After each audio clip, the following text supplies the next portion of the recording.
este mes en particular ha estado destinado a recordar la relevancia de lo que significa los diagnósticos tempranos del cáncer de mama y a ser solidarios, ¿no?, con las mujeres en función de pues los procesos que tienen que vivir para recuperar su salud. Vamos a recibir entonces a nuestro invitado. Sanatorio San José, todo por ti, presenta. Sí, está con nosotros el doctor Alejandro Martínez, cirujano oncólogo, a quien yo le agradezco muchísimo su presencia para poder conversar sobre pues el cáncer de mama y lo que significan los criterios que luego se van modificando, ¿no? Afortunadamente la tecnología, la percepción que se tiene de las enfermedades es un proceso evolutivo, porque la tecnología médica y también los medicamentos y la manera de abordar las diferentes enfermedades van haciendo que sea distinto y que ya no sea lo mismo que hace 20 años y que hoy los diagnósticos de cáncer cuando son tempranos tengan tan buen aliento. Gracias, doctor, por estar con nosotros. Muchas gracias por la invitación. Bueno, estamos empezando el mes de octubre y es pues mes de hacer énfasis en la prevención, el diagnóstico y el tratamiento del cáncer de mama. ¿Por qué se le asigna un mes en específico? Bueno, porque es uno de los cánceres, primero, a nivel mundial, en las mujeres es el cáncer más frecuente y también es el cáncer más mortal, ¿de acuerdo? Por frecuencia y mortalidad, vamos. Obviamente hay cánceres que tienen peor pronóstico, cáncer de pulmón, cáncer de páncreas, pero el cáncer de mama es tan frecuente que es el que se le atribuye un mayor número de muertes a nivel mundial, y esto también aplica para la población mexicana, más o menos a la par en mortalidad con cáncer de próstata.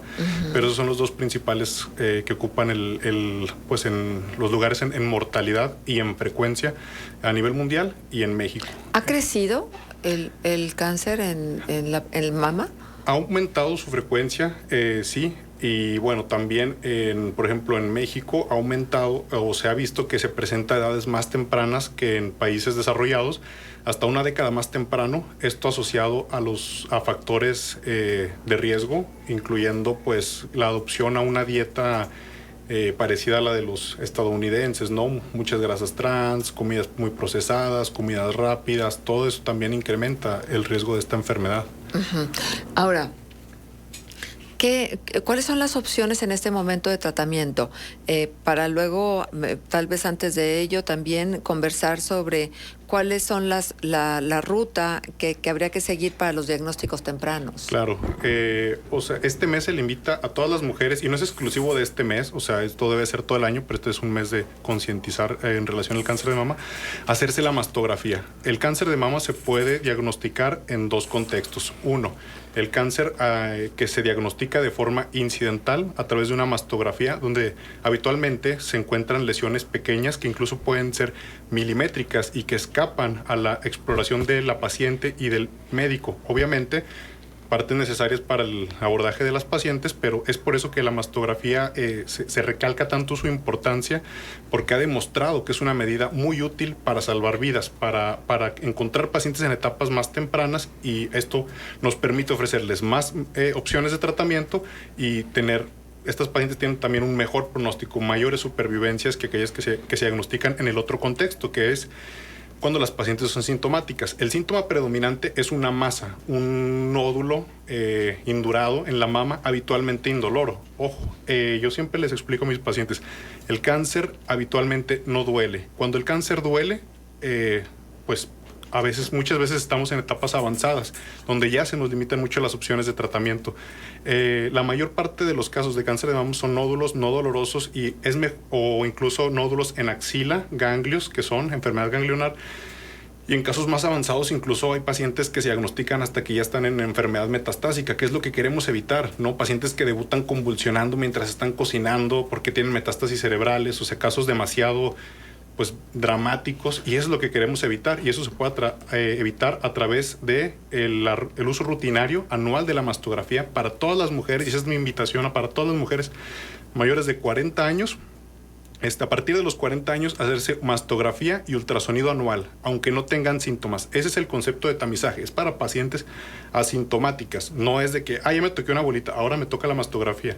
Hay que quitarnos un poquito las ideas que tenemos. Es que no quiero ir porque me da miedo que salga algo. Pues claro que no queremos que salga nada, pero el hecho de no hacernos el estudio no va a hacer que no esté ahí. Al contrario, vamos a encontrar muy tarde a la paciente. La vamos a encontrar tal vez en fases más avanzadas.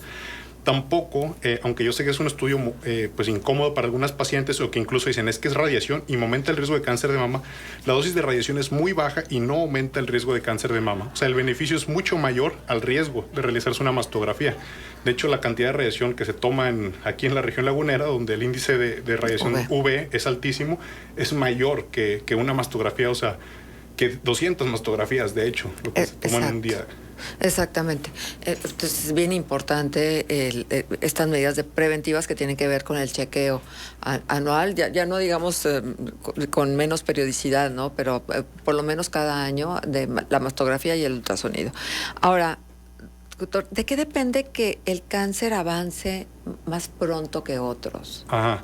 El cáncer habitualmente, el cáncer de mama en particular, y la mayoría de los cánceres sólidos, por así decirlo, en contraposición a los cánceres de la sangre, como las leucemias, linfomas, suelen tener crecimientos lentos. O sea, un cáncer de mama, para que se pueda palpar el nódulo, puede estar creciendo ya un año y la paciente no se va a dar cuenta, o más tiempo inclusive. La cuestión es que todos los cánceres inician a través de una célula que muta y que escapa a los mecanismos de regulación. Por lo tanto, esta célula empieza a replicarse de forma desordenada, a consumir energía del individuo y tiene la capacidad posteriormente de viajar e invadir otros órganos. ¿Qué es la metástasis? Es la enfermedad metastásica, es correcto. Y la cuestión es que pues, el cáncer se empieza a reproducir de forma logarítmica, ¿no? O sea, es una célula, 2, 4, 8, 16. Y eso es todos los días. 32, va ocurriendo, o sea, de forma gradual. Al principio es lento y habitualmente cuando ya es un tumor sólido grande, pues vemos una progresión más rápida, ¿no? Pero en realidad no pasa en un mes. No pasa, muchas veces en unas pacientes dicen, es que me dio un golpe y ahí fue que me salió. No, eso hizo que la paciente se tocara, pero eso seguramente ha tenido un año creciendo o más. Oye, qué serio.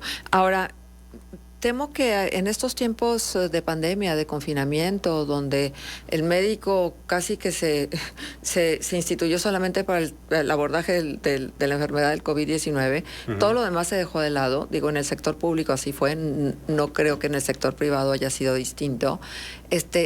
No hay más posibilidades de que la detección no sea tan oportuna. Claro, de hecho lo hemos vivido bastante.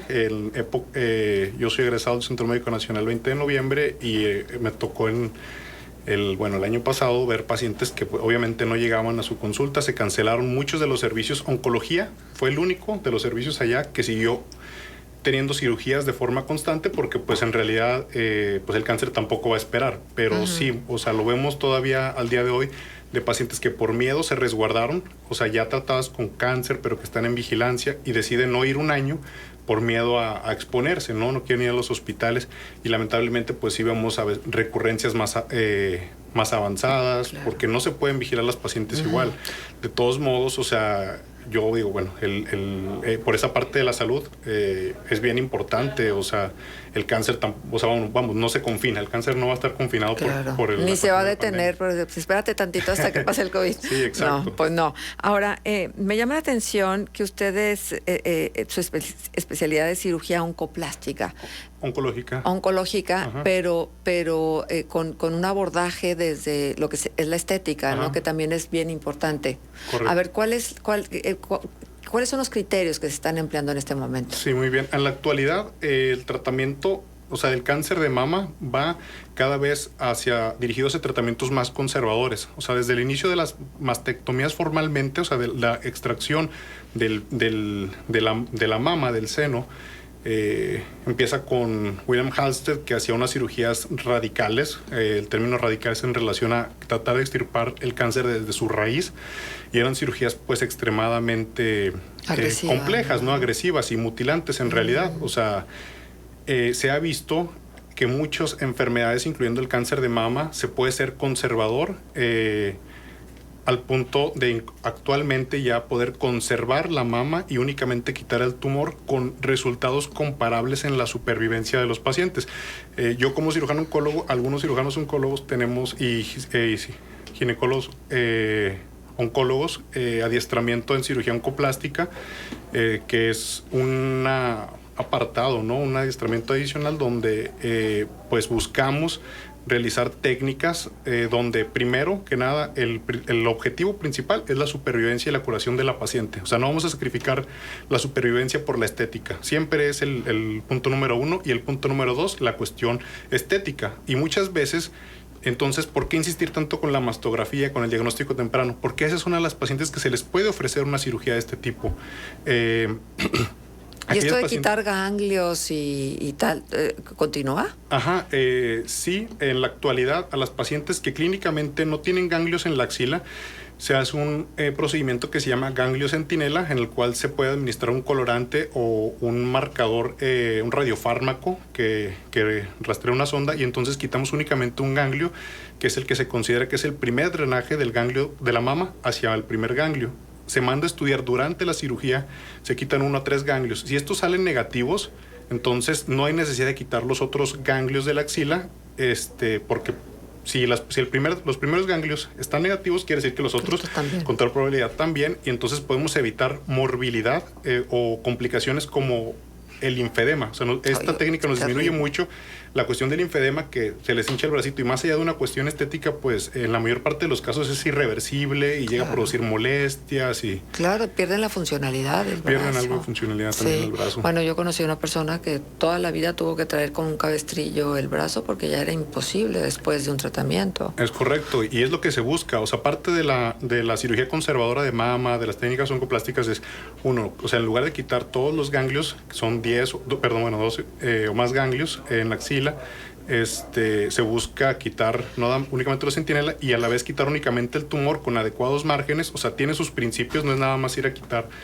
el tumor y mandarlo y así ya se quitó, pues no es una rebanadita. O sea, tiene su orden de realizarse. Es por eso que es necesario que esto se realice por alguien que tiene experiencia en esto, ¿no? Claro, doctor, se hizo famoso a partir de que personajes públicos tan importantes como Angelina Jolie haya decidido de manera preventiva hacerse la mastectomía radical, sí, en ambos senos. Entonces, ¿realmente eso funciona? Sí, aquí es un punto que, bueno, le llamamos el síndrome de Angelina Jolie incluso, porque después de que pasa esto empezaron a llegar muchos pacientes buscando esto, ¿no? Pensando de que, bueno, que me quiten ambas mamas, que me pongan implantes de forma inmediata y pues ya no tengo riesgo de cáncer de mama, pero no es así la cosa. Puede realizarse, obviamente, previa valoración por algún psicólogo y demás, entendiendo la paciente que va a perder un órgano, porque finalmente es eso. Muchas veces ya ocurrió el procedimiento y ya se arrepiente la paciente después. Entonces, pero la indicación real para hacer este tipo de procedimientos, que se llama cirugía reductora de riesgo, es para un subgrupo de pacientes muy selecto, que son aquellas pacientes que tienen mutación de unos genes, que son el gen BRCA1, BRCA2, que confieren un riesgo muy elevado a padecer cáncer de mama. Angelina Jolie, supone que tenía esta mutación de gen, entonces está justificada la cirugía reductora de riesgo. Sin embargo, para aquella paciente que no lo tiene, yo en general no lo recomendaría de primera instancia. Es posible, siempre y cuando previa valoración, acuerdo de la paciente, valoración por otros especialistas. Tendría que estar muy sustentado, ¿no? Muy sustentado, pero, o sea, no es así, no recomiendo que sea el estándar de tratamiento. Ajá, que eso es importante. Claro. Ahora, ¿qué posibilidades hay de recidivas, de que una vez que ya sabemos que las altas del cáncer significan años, ¿no?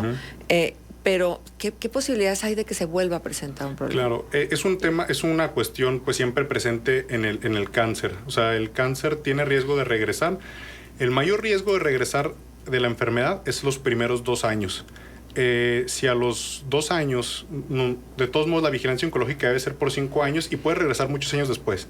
Sin embargo, el riesgo de que regrese la enfermedad va de la mano a en qué momento se diagnosticó la paciente. No es lo mismo una paciente que se diagnostica en etapa 1, tumores pequeñitos, donde no hay enfermedad en los ganglios axilares, a aquella paciente que se diagnostica con tumores de 7, 8 centímetros, con un conglomerado axilar y demás. Estas pacientes obviamente tienen más riesgo de recurrencia. O sea, de hecho, el pronóstico ya está bien estudiado. Aquellas pacientes que se diagnostican en etapas tempranas, o sea, tumores de menos de 2 centímetros, tienen una supervivencia casi del 95% a 5 años.